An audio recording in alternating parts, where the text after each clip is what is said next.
Olá, pessoal! Tudo bem com vocês? Espero que todos estejam bem, meus amores. Aqui é a professora Andréa Santos de Literatura e conforme o combinado lá no nosso roteiro de estudos, hoje nós faremos a correção, exatamente a correção do capítulo 8. Vamos lá? Capítulo 8, ok? Todo mundo comigo? Página 18, ok? Vamos lá? Livro 3, né? Essa correção está atrasada, então nós vamos agora colocar em dia todas as correções que ficaram para trás, tá bom? Então agora eu vou começar a organizar, fazendo as correções com vocês, ok? Bem, eu selecionei alguns exercícios para a nossa correção. Vamos pegar aqui de primeira, né? Vamos pegar o exercício de número 2 e 3. Vamos ver aqui? Bom, os exercícios de número 2 e 3, nós vamos precisar, melhor dizendo, né? Vamos precisar ler esse texto que está aqui, é um texto de Mário de Andrade. Vamos lá? Cujo título, Os Cortejos, e diz assim: monotonias das minhas retinas, serpentinas de entes frementes a se desenrolar. Todos os sempre das minhas visões, buongiorno, caro.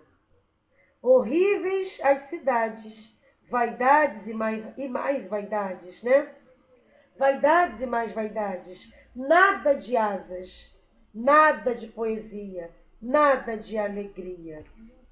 Ó, os tumultuários das ausências, Pauliceia, a grande boca de mil dentes, e os jorros dentre a língua trissuga, né? Dentre a língua trissuga, de pus e de mais pus de distinção. Giram homens fracos, baixos, magros, serpentinas de entes frementes a se desenrolar. Estes homens de São Paulo, todos iguais e desiguais, quando vivem dentro dos meus olhos tão ricos, parecem-me uns macacos, uns macacos. É um texto de Mário de Andrade. Bom, o enunciado de número 2 diz assim: considerando a vida do homem na metrópole, que interpretação pode-se conferir à primeira estrofe de Os Cortejos? Bem, pessoal, a resposta do número 2 ficou assim.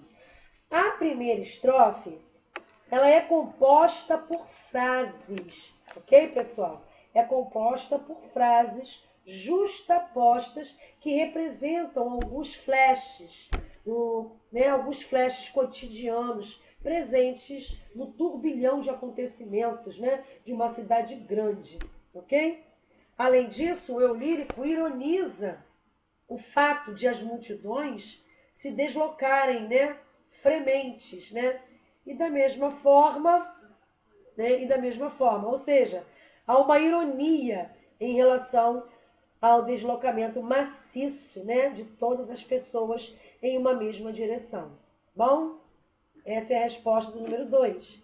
Vamos agora para a questão de número 3, que diz assim: levante hipóteses que justifiquem a aproximação entre homens e macacos na última estrofe. Então, a resposta aqui do número 3 ficou assim, pessoal. No poema de Mário de Andrade, percebe-se, né, um tom sarcástico, né? Sarcástico quanto à presença de massas populacionais, né? Essas massas populacionais enormes em grandes cidades, como se percebe em serpentinas de entes frementes a se desenrolar, né?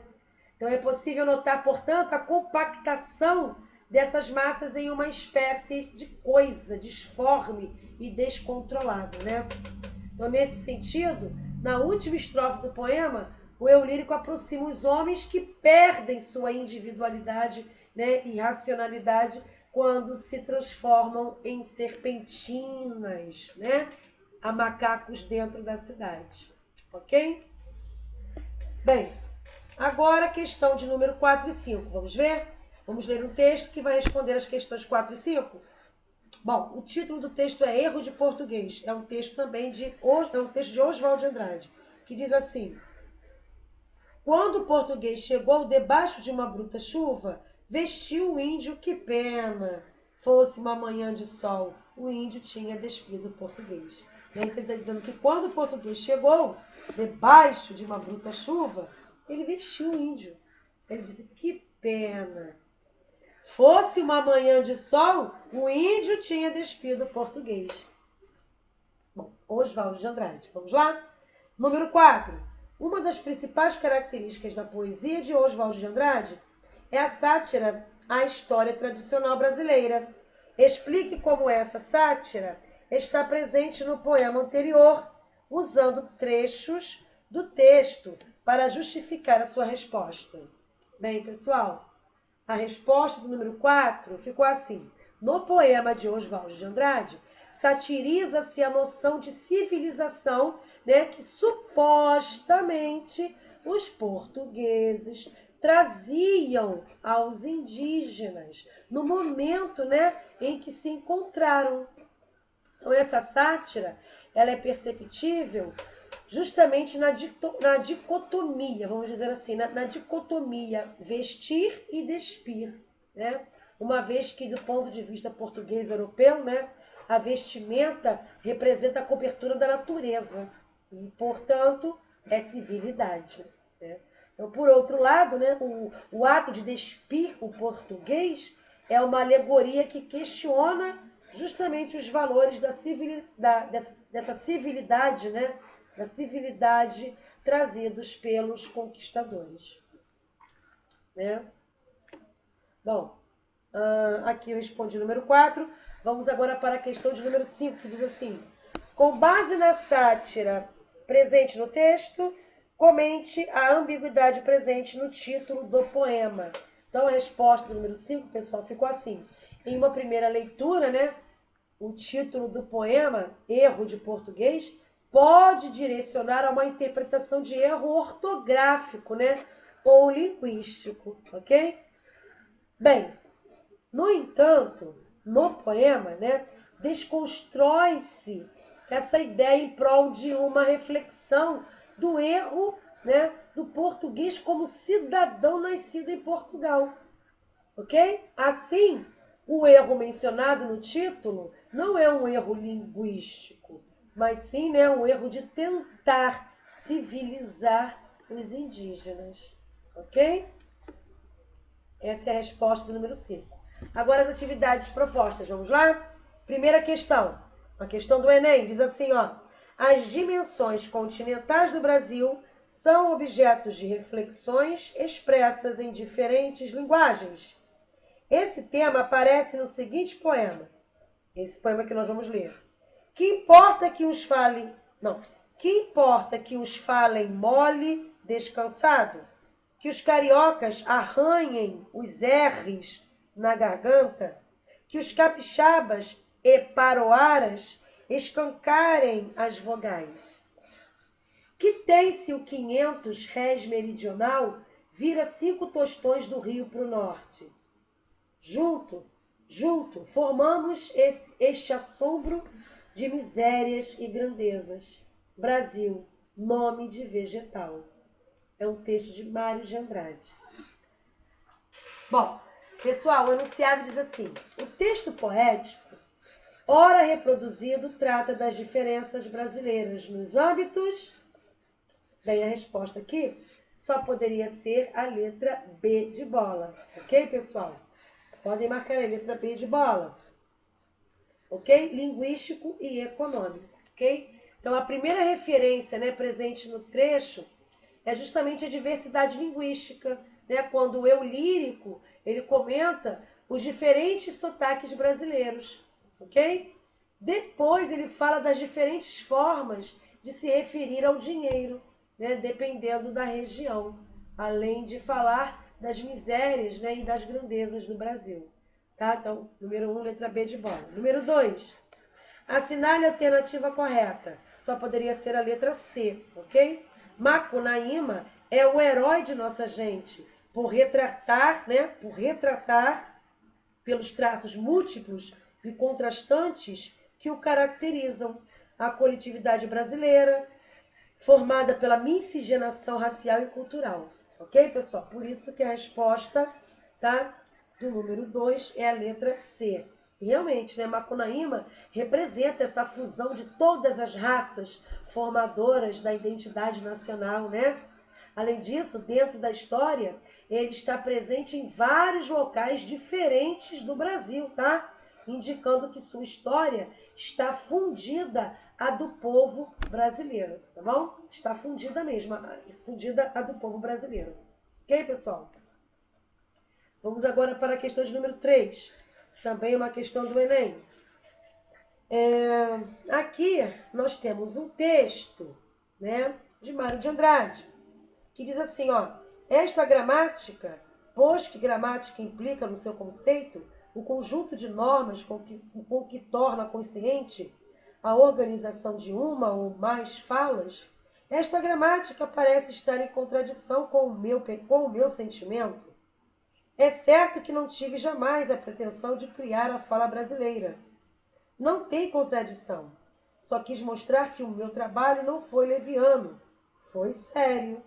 Se cada um fizer também das observações e estudos pessoais a sua gramatiquinha, muito que isso facilitará para daqui a uns 50 anos se salientar normas gerais, não só da fala oral transitória e vaga, porém da expressão literária impressa, isto é, da estilização erudita da linguagem oral. Essa estilização é que determina a cultura civilizada sob o ponto de vista expressivo, linguístico, né? Então, o texto de Mário de Andrade. Ok, pessoal? Bom, o enunciado diz assim, o fragmento é fundamentado, né, nos originais de Mário de Andrade, destinados à elaboração da sua gramatiquinha. Muitos rascunhos do autor foram compilados com base nos quais se depreende do pensamento de Mário de Andrade, que ele, agora vocês vão ver aqui a resposta, que ele só poderia ser a resposta de letra D, D de dado. Ok, pessoal? Que ele reconhece a importância do registro do português no Brasil ao buscar sistematizar a língua na sua expressão oral e literária. Ok? Bom, a resposta certa é a letra D de dado. Então, Mário de Andrade aqui procura convidar, né, o seu leitor, né, a estudar o português brasileiro, né, oral e escrito, para construir, né, com as observações de vários autores, a gramática mais fiel àquilo que de fato é o português brasileiro. Ok? Então, a resposta número 3 é a letra D de dado. Vamos agora para a próxima página. Aqui na próxima página, eu escolhi o exercício de número 6, ok? 9, desculpem, o exercício de número 6 em diante, ok? Que diz assim, vamos lá? Exercício de número 6. O título do texto é Pronominais, tá? É um texto, melhor dizendo, de Oswaldo de Andrade, que diz assim, pronominais. Dê-me um cigarro, diz a gramática, do professor e do aluno e do mulato sabido, mas o bom negro e o bom branco da nação brasileira dizem todos os dias, deixa disso, camarada, me dá um cigarro. Bem, com base na leitura do poema Pronominais, de Oswaldo de Andrade, analise os itens a seguir. Então, nós temos aqui 3 itens. Vamos ler o primeiro? Utilização do verso livre.